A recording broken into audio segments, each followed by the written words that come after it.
please. No, I'm very glad to be able to comment on this innovation. I think it's a tremendous thing.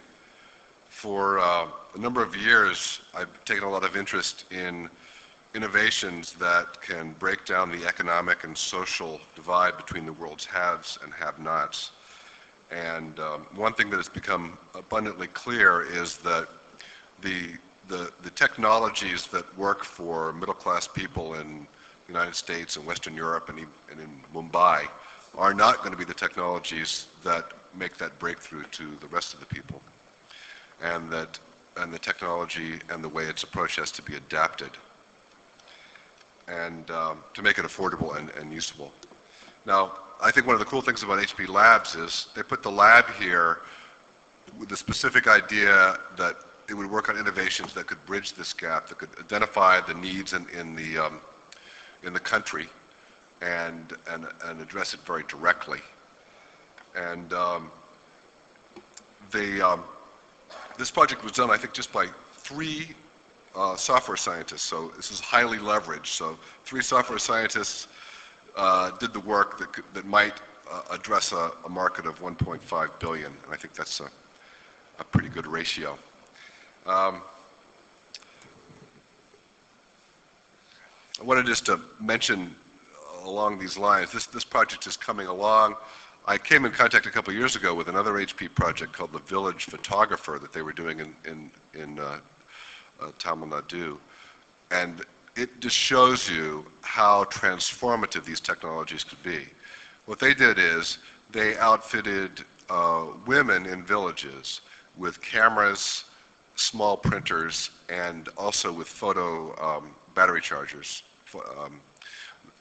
portable battery chargers. And what happened was people who had been powerless became powerful and became breadwinners. And one woman that I spoke to had been, she was married, lived in a house with her in-laws and her brother-in-law. She had no status in that house. She was just practically a slave. She became a photographer and would travel around to the villages taking pictures of people, weddings, things like this, earning, you know, a few, just a small, it would seem like a small amount of money, but it was enough to elevate her status in her town so that she was kind of the famous, she made the town famous. And she also, it also elevated her status in her household. She became one of the main breadwinners, put a roof on it, put a floor on it, and this next she said she was going to put a photo lab in the back of it. So it's these kinds of things that are truly empowering. And I think one of the key recognitions is that what you have to do is really understand what the needs are and what the environment is, what's possible in these places. And I think, you know, the HP example shows that. I know in this story, you had the agricultural lab kiosk, so it was tested out there in the field even while you were developing it. So it seems that's that's one of the valuable lessons here. And I think we're at a turning point. We got, you know, about 1 billion people in the world are using computer technologies, taking advantage of it. We have just 5 billion more to go.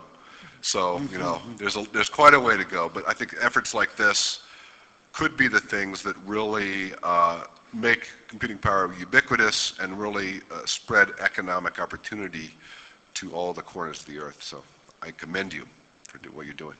Thank you very much.